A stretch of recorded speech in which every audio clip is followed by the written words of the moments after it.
আসসালামু আলাইকুম, welcome back barista Shakib. কেমন আছেন সবাই? আশা করি ভালো আছেন। আলহামদুলিল্লাহ আমিও ভালো আছি। আজকে নতুন আরেকটি ভিডিও নিয়ে চলে আসলাম। আজকে আমরা শিখব কীভাবে একটি কফি গ্রাইন্ডার ক্যালিব্রেট বা অ্যাডজাস্টমেন্ট করতে হয়। ধরুন আপনার এসপ্রেসো শট খুব দ্রুত পড়ে যাচ্ছে, বা আপনি নতুন একটি কফি শপে জয়েন দিয়েছেন, সেক্ষেত্রে আপনি কী করবেন? তো আজকে আমরা খুব সহজেই দেখিয়ে দিব কীভাবে আপনি একটি কফি গ্রাইন্ডার ক্যালিব্রেট বা অ্যাডজাস্টমেন্ট করবেন। এমন ইম্পর্টেন্ট ভিডিও পেতে আমার আইডিটি ফলো এবং শেয়ার দিয়ে রাখুন। ইউটিউব থেকে কেউ দেখে থাকলে চ্যানেলটি সাবস্ক্রাইব করে পাশে থাকা বেল আইকনটি বাজিয়ে দিবেন। তাহলে চলুন আমরা ভিডিওটি দেখে আসি। গ্রাইন্ডার ক্যালিব্রেট করার জন্য আপনাকে মেনু বাটন কয়েক সেকেন্ড চেপে ধরতে হবে। এমন অপশন চলে আসবে, টেম্পো ডোজ 1 লেখা থাকবে। টেম্পো ডোজ 1 মানে হচ্ছে সিঙ্গেল শটের জন্য। এবার আপনি ওকে বাটন প্রেস করবেন। এবার অপশন চলে আসবে। এবার আপনি যদি বাড়াতে চান তাহলে প্লাস বাটন প্রেস করবেন, কমাতে চাইলে মাইনাস বাটন প্রেস করবেন। এবার ওকে বাটন প্রেস করলে এটি অ্যাডজাস্ট হয়ে যাবে সিঙ্গেল শটের জন্য। এবার আপনি ডাবল টেম্পো ডোজ 2-তে কীভাবে আসবেন? টেম্পো ডোজ 2 হচ্ছে ডাবল শটের জন্য। এবার ওকে প্রেস করুন, অপশন চলে আসবে। এবার আপনি যদি বাড়াতে চান সেক্ষেত্রে প্লাস বাটন প্রেস করুন, আর যদি কমাতে চান মাইনাস বাটন প্রেস করুন। কমপ্লিট হয়ে গেলে ওকে বাটন প্রেস করুন।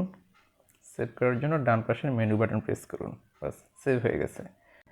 এতক্ষণে আমরা অ্যাডজাস্ট করা শিখলাম। এখন আমরা শিখব কফি বিন মোটা বা চিকন হয়ে গেলে করণীয় কি। এখানে দেখুন কিছু মার্ক করা আছে, প্লাস, এই পাশে আছে মাইনাস।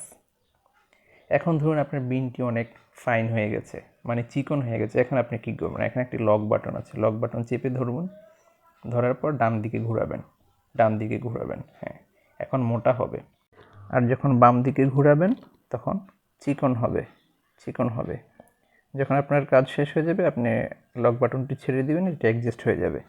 তো বন্ধুরা, আপনাদেরকে আরেকটা বিষয় বলে রাখি, সব গ্রাইন্ডারের ক্ষেত্রে কিন্তু এমন মার্ক করা নাও থাকতে পারে, প্লাস মাইনাস। আমি এই গ্রাইন্ডারটি ইউজ করেছি, এটি হচ্ছে খোয়ামার ব্র্যান্ডের। হ্যাঁ, আপনার কাছে হয়তো অন্য ব্র্যান্ডের থাকতে পারে, সেক্ষেত্রে আপনার এই মার্কগুলো কী কেমন হতে পারে বা কী ধরনের থাকতে পারে। সেক্ষেত্রে আপনার হতে পারে ধরেন কফি বিন, কফি বিনের কিছু লোগো দেওয়া থাকবে, ধরেন ছোট থেকে বড়, বড় থেকে ছোট। তো ওটা দেখে আপনি বুঝতে হবে যে আমি বড় যেদিকে দেওয়া সেই দিকে যদি আমি ঘুরাই সেক্ষেত্রে আপনার বড় হবে, আর ছোটোর দিকে আপনি যখন ঘুরাবেন তখন সেটি মাইনাস হবে, মানে চিকন হবে। ঠিক আছে, তো সেটা দেখে বুঝতে হবে। তো এই ছিল বন্ধুরা আজকের ভিডিওটি কেমন ছিল অবশ্যই কমেন্টে জানাবেন, আর বন্ধুদের শেয়ার করে দিবেন। দেখা হবে অন্য ভিডিওতে, সে পর্যন্ত ভালো থাকুন। আল্লাহ হাফেজ, আসসালামু আলাইকুম।